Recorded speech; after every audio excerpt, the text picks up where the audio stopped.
Hi, everybody, and welcome to City Beat. I'm your host, Nancy Byrne, and we are at the beautiful Springs Preserve in the heart of Las Vegas. A little bit later on, we're going to show you the latest exhibit here called Nature's Ninjas. It just might change your mind about some of the creepy, crawly creatures that you run into from time to time. But first, we want to talk about our fantastic Las Vegas Fire and Rescue firefighters. Becoming a firefighter is a lot of hard work, takes a lot of physical ability and determination. Recently, some of our city leaders found out just how tough that job could be firsthand. Sue Levitt was there.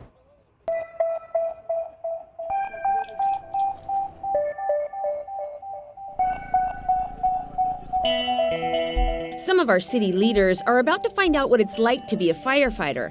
After a brief ceremony,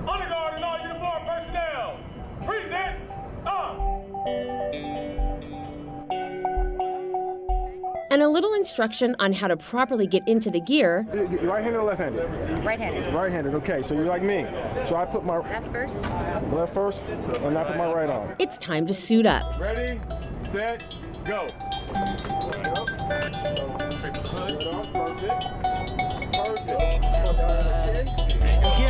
This is all part of a new program created by the International Association of Firefighters in Washington, D.C. to expose government officials to the challenges our firefighters face every day. It's called Fire Ops 101. What we found is if we actually take those decision makers out and we show them how important it is for us to have the correct staffing, correct resources, correct equipment to be able to perform our jobs efficiently and effectively and safely, by them actually seeing what we're doing, it is much more impactful than us just using those traditional lobbying efforts. Now that they're suited up with the proper gear, they move on to the first drill, how to properly extricate a victim from a vehicle. Orlando and I were working the tools, and you think that it's not such a big deal until it's hot. You're in your gear for safety, and you're protecting the victim inside the car and handling the tool. And the tool's supposed to be doing all the work, but I don't know why I was so tired at the end if it was doing all the work. So these guys really earn their pay, and it's great to get this exposure. It really is, to feel the gear, to feel the equipment. Councilman Steve Soroka, along with City Manager Scott Adams, Deputy City Manager Orlando Sanchez, Luann Holmes, our City Clerk, and Ted Olivas, Chief of Staff for Administrative Services, were all brave enough to get suited up and take the challenge today. Well, they're trying to recruit us, but we're just going to say maybe next one. But like I said, we can't appreciate our firefighters enough. They do a tremendous job. I was telling them earlier, we do a lot of preventive, like for our recreations and stuff like that, but they actually save lives every day, which is amazing. After a short break, it's time to get suited up again. Put this part in, up, twist, and then you'll see your lights there. Cool. Okay. Command surge, entering with a power of 5. For the next exercise, searching out and finding a victim in a smoke-filled room.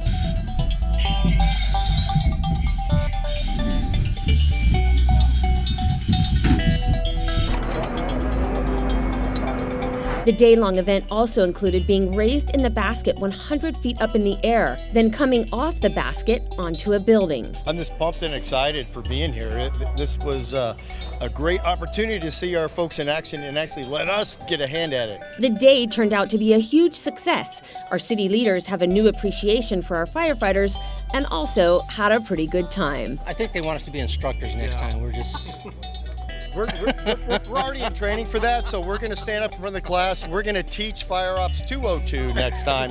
This is 101. We're going to teach 202. What not to do. For City Beat, I'm Sue Levitt. It's so nice to see our city leaders having a good time while learning about Las Vegas Fire and Rescue. Thank you, Sue Levitt, for that story. Well, let's stay on this safety theme for a little bit longer. You know, it seems like it should go without saying how dangerous, even deadly, our desert summers can be, especially for the elderly, our children, and our pets. So we thought we would take this chance to remind you it's time to bring your pets indoors. If they have to stay outside for any length of time, here are some things you must provide. Our dogs love to get outside, run, and play, which is fine about 8 months out of the year here in Las Vegas. But when those temperatures climb in the late spring and summer, being outside can not only be extremely uncomfortable for our pets, it can be deadly.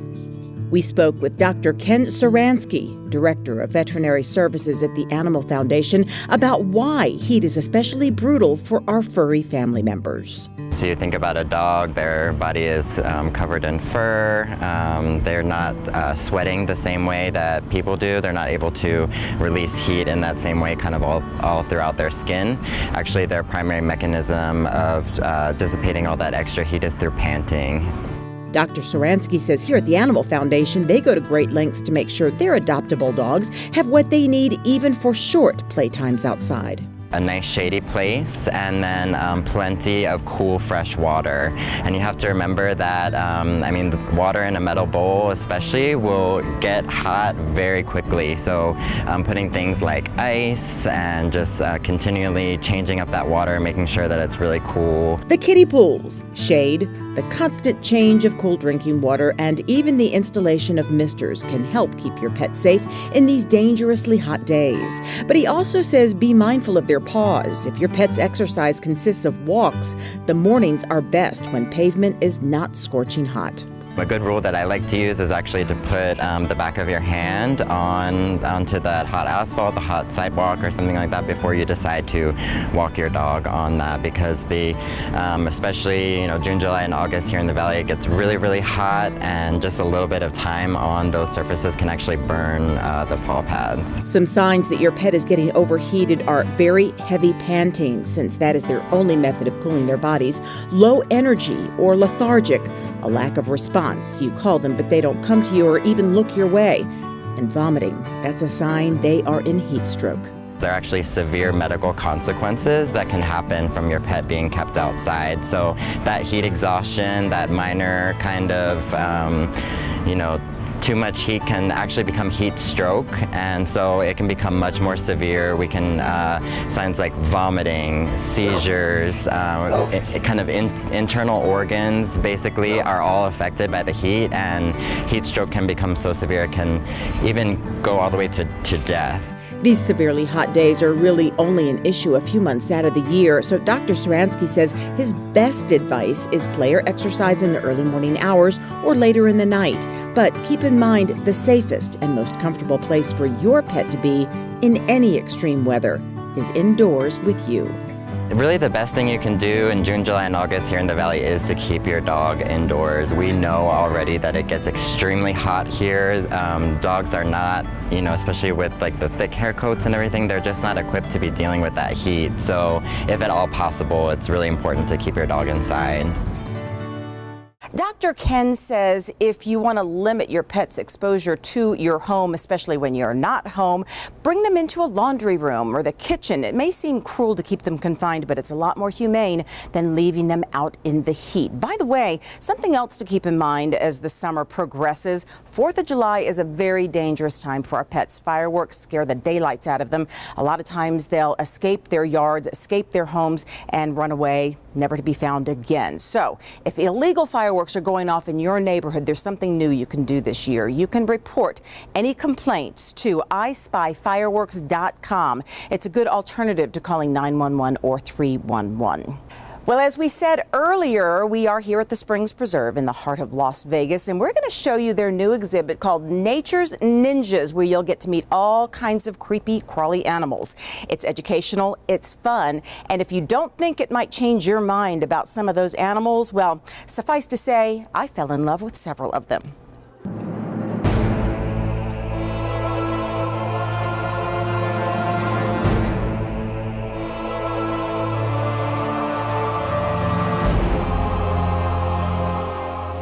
Welcome to the latest summer exhibit here at the Springs Preserve, Nature's Ninjas. There's a variety of snakes, including pythons, boas, corn snakes, king snakes. There are some other, a lot of different lizards, including chameleons from around the world, as well as something called a false chameleon. We've got poison dart frogs, salamanders. Aaron McAuliffe tells us this exhibit is not here just so that visitors can see cool creatures they don't usually have contact with.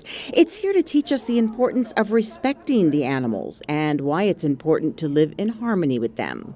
We have a lot of folks who see a lot of these creepy crawlies and have this kind of visceral reaction. And really, one of the things that we do, we're trying to break down those barriers, let people understand a lot of these snakes, a lot of these lizards are very, very beneficial to us. They help to keep insect populations as well as rodent populations in check. These are animals that can potentially spread diseases to us humans. So having these predators out in the wild is a very good thing for us. And while you're here looking at the animals from the other side of the glass, you just never know when a handler will come out and introduce you to, say, an armadillo. This is Spalding. Like everyone else here, I learned something new. Armadillos have hair. I never would have thought he was a mammal. Yeah, it's until weird, I felt him and felt the hair. I know, man. When the first time I saw him, I was like, man, this might be one of my new favorite animals. Yeah. Sean Adderley works for Little Rays, the largest reptile and exotic animal rescue in Canada. He travels the continent with this cast of creatures, hoping to entertain, but teach important lessons about them, like responsible pet ownership. We want to spread messages of things like responsible pet ownership, not only what animals you should bring into your homes and how you should take care of them, but even where you're getting them from. I mean, if you really like animals that live in your natural environment, getting them from the outdoors and from the wild really isn't the best place to get them from. And it's specifically for the well-being of those animals, as well as your family, too. Animals that grow up in the wild and spend their time trying to avoid predators are probably going to think that a large human is probably a predator as well. So it's not going to be the happiest animal in your house.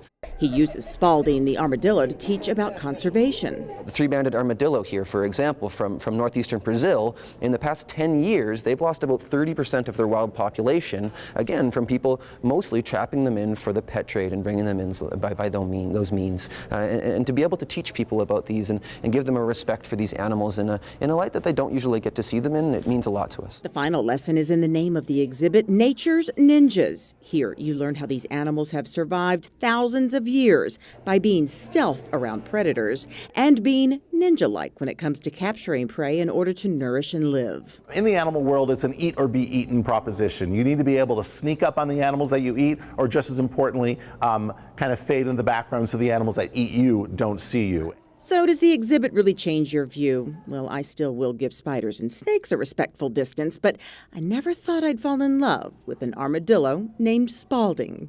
Not only are animals really, unique and cute and cool, but we also have a lot in common with them as well. Oh, right there. Where?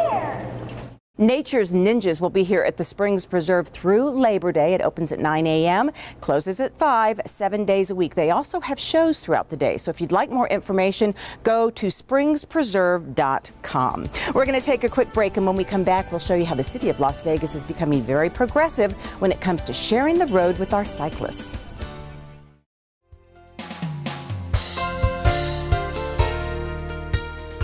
Congratulations to the City of Las Vegas Employee of the Month, Sydney Noyce.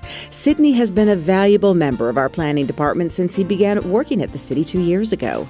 As a Planner 1, his key roles include working to collect citizen input on proposed city ordinances. Sydney's ability to clearly explain complicated planning issues to the public is invaluable. He's made great strides in improving department outreach to the public and has managed multiple stakeholder meetings. At the city, we are always striving to be transparent and make sure our residents, businesses, and visitors have all the information they need or want from the city. For his role in making sure we achieve that transparency, we tip our hat to Sydney Noyce, the City of Las Vegas Employee of the Month.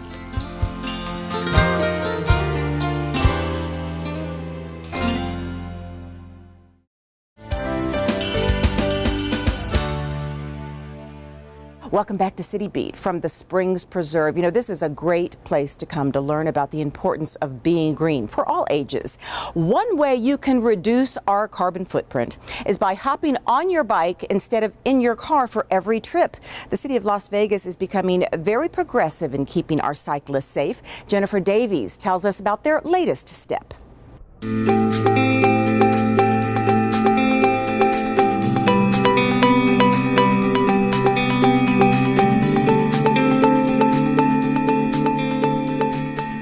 Keeping bikers safe on city roadways has continued to be a major priority for the city. To help, new safety measures have recently been installed. On Alta and on Alexander, bike lanes have been expanded at stoplights to give bikers a safer place to wait out the light in what are called bike boxes. purpose of the bike boxes is to allow people to get ahead of the traveling vehicle, and to actually, if there's a group of them, there can be a group of them queued in the area. These bright green bike boxes are hard to miss, and that's the point. The fact that it's bright and it's visible means that it's doing its job. You as a motorist are noticing it, and that means that maybe the cyclist will be protected a little bit more. Another new feature includes bike buffers. But what exactly is a bike buffer? And that's just an additional 3 feet adjacent to the bike lane that provides separation from the bicyclist and the vehicle. Thanks to technology improvements, we've moved up from a bronze to a silver certification from the League of American Bicyclists, and more changes are coming in the future. In many of our new intersections, we have technology underground that can actually detect when a biker is in the bike lane and a car isn't present, so that the light will still change, allowing them to safely proceed through the intersection. We look forward to more changes in the future, and so does the local bicyclist community. What's going on with this? And when they realize that it's about drawing attention to the bicycle lane, they're super excited. But there are also things that bikers can do to stay safe on the road. Plan your route, bright clothing, helmet, and pay attention, and always assume that the driver doesn't see you. And here at the city, we're committed to making more improvements to keep bikers safe on our roadways. For City Beat, I'm Jennifer Davies. Thank you, Jennifer Davies, for that story. And look out for a cyclist. We have to give them 3 feet to keep them safe. Well, if you drive around downtown, you may have noticed since spring of last year, one of our more iconic signs has been missing. It's the Blue Angel. She used to sit out on a perch, letting tourists know where they could get a room at the Blue Angel Motel. Well, she was removed, but she is missing no more.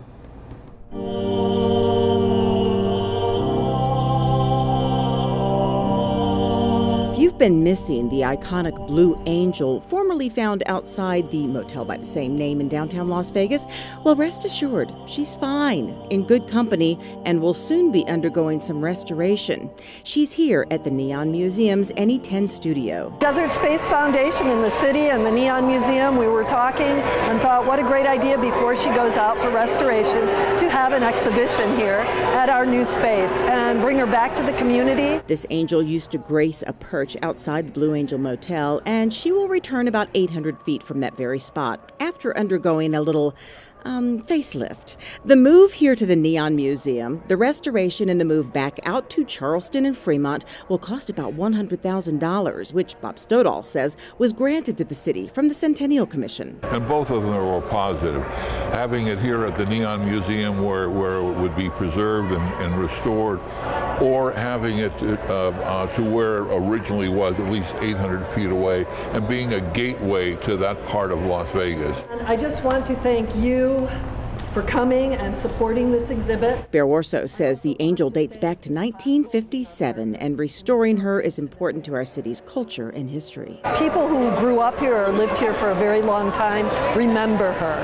And being a sculptural sign, she is a character that they could relate to, and she hovered so high above the street that she's really a part of everyone's memory, and this kind of, they feel a connection to her, like a guardian angel. Local artists and photographers jumped in to be part of this temporary exhibit. They were asked to contribute their work to a slideshow that accompanies the angel. There were so many who offered up such great work, the studio decided to use all the entries. One belongs to Las Vegas native and photographer Checo Salgado. In the early 90s, I started documenting neon signs, and one of them was the Blue Angel. So I have one of the older photos from the Blue Angel in this process. But I've always been attracted to that because this is my city. This is what I'm about. He says he's thrilled to see that so many others are interested in seeing the angel up close as well. I've never seen so many people come out for one sign. I think that's a great thing, and I love that they're preserving our history. Stoddall says when the restoration is completed, hopefully by early 2019, her new home at Charleston and Fremont will be a perfect spot for her. So close to her old stomping ground, yet so close to a new stomping ground for many locals and tourists. There's a lot of energy that she will bring to that area. The Blue Angel will be in that studio through July 6th. You can check her out for yourself Thursdays through Saturdays from 1 to 4. The exhibit is free, and the studio is located at 1001 West Bonanza. You know, we were there when the Blue Angel was removed from her perch back in April of 2017, and it was quite a sight to see.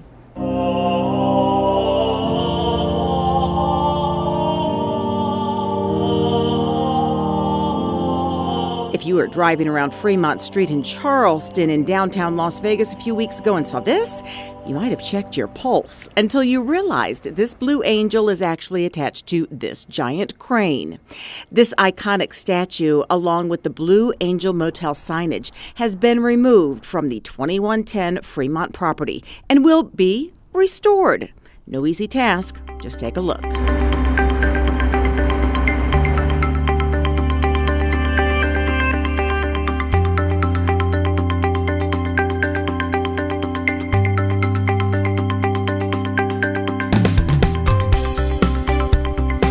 Councilman Bob Coffin, who represents this area of our city, says restorations such as this one are important because memories of old Las Vegas are important. In some cases, our city is defined by the signs we have and observe, and so they are waypoints, if you will, markers of your past.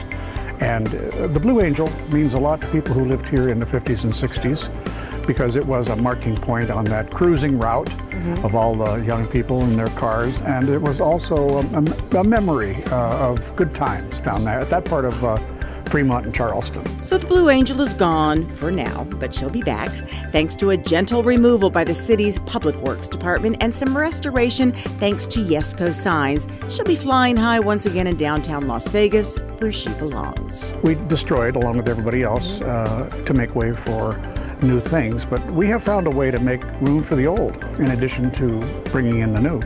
And so we're fostering that kind of belief. So in a sense, that's the spirit behind Blue Angel. We're going to take another break, and when we come back, don't go anywhere. We've got some Vegas Golden Knights excitement for you, from the guys thanking their fans to a four-legged Golden Knight. But as we go to our break, we want to take you out to Floydland Park at Tule Springs for the annual Fishing Derby, which was held June 9th.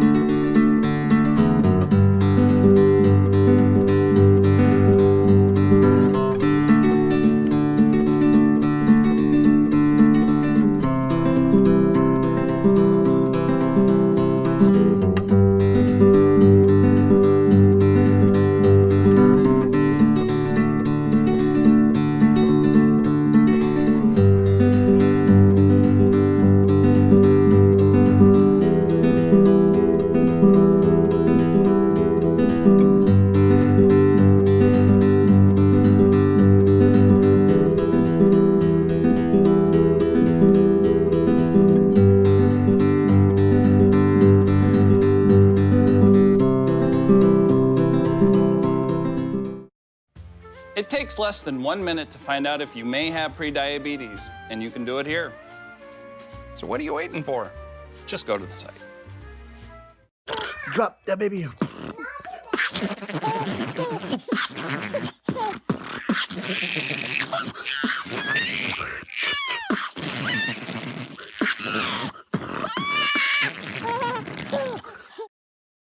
Caring for a family member can be challenging and lead to countless questions for them and for you. Find articles, tips, and tools from experts and others who have been in your place. The Caregiving Resource Center at aarp.org/caregiving.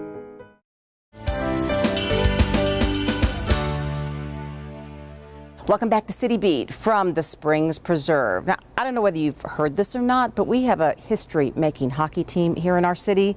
They made it all the way to the Stanley Cup Finals only to be beaten by the Capitals, but Capitals have been waiting 44 years for the Cup. We're just getting started.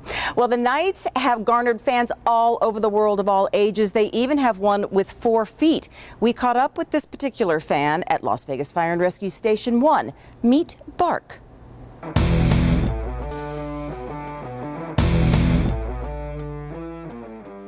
Ladies and gentlemen, meet Bark Andre Furry, sometimes confused with the Vegas Golden Knights' incredible goalie Marc-Andre Fleury. Well, in name anyway. As you can see, they don't really look much alike. But when his human dad, Rick Williams, became a huge fan of the Knights, he came up with the idea for the name as a way of showing his support to the team in a fun way. Put it on Twitter and Instagram, and as it turns out, Bark has become a sensation, and you can see why. Oh, the good old hockey game. It's the best game you can name. And the best game you can name is the good old hockey game. Oh, hello, Bark Andre Furry here. Go Knights, go! Among Bark's fans are the men and women of Las Vegas Fire and Rescue, where his presence was recently requested. During their visit, I got to meet him and Rick for the very first time. How many Twitter followers does he have? 4,000. He's got 16,000 Instagram followers. And not just in Las Vegas, right? Oh, Canada's big and all over the United States. You're so famous. Well, thank you for what you do and for supporting the Knights, and we love you. Oh, yes, we do. The staff in the emergency call center were the ones who asked them to come visit, and visit he did with every single dispatcher.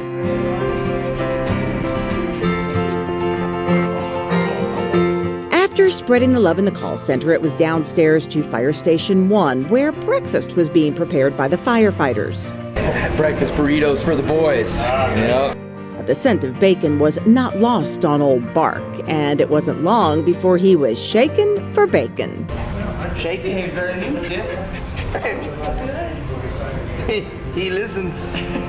Out in the bay where the fire trucks are kept, there were more photo ops. Then I had the honor of presenting Bark Andre Furry with a certificate of appreciation from Las Vegas Mayor Carolyn Goodman.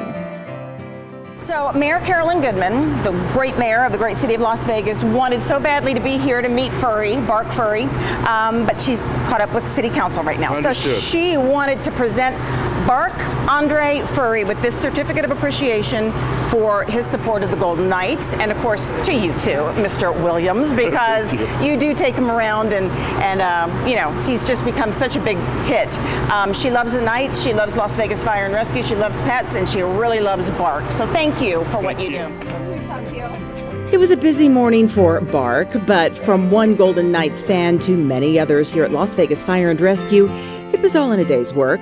If you can call giving kisses, eating bacon, and mugging it up for the cameras work. We fell in love with Bark, and this city also fell in love with the Vegas Golden Knights. You know, they brought this community together at such an integral time right after the October 1st shootings, and they just kept us enthused all season long. And as I said earlier, we are just getting started. We thank our Golden Knights, but they wanted to thank us, and that's exactly what they did. June 13th, the Fremont Street Experience. We'll see you for the next City Beat.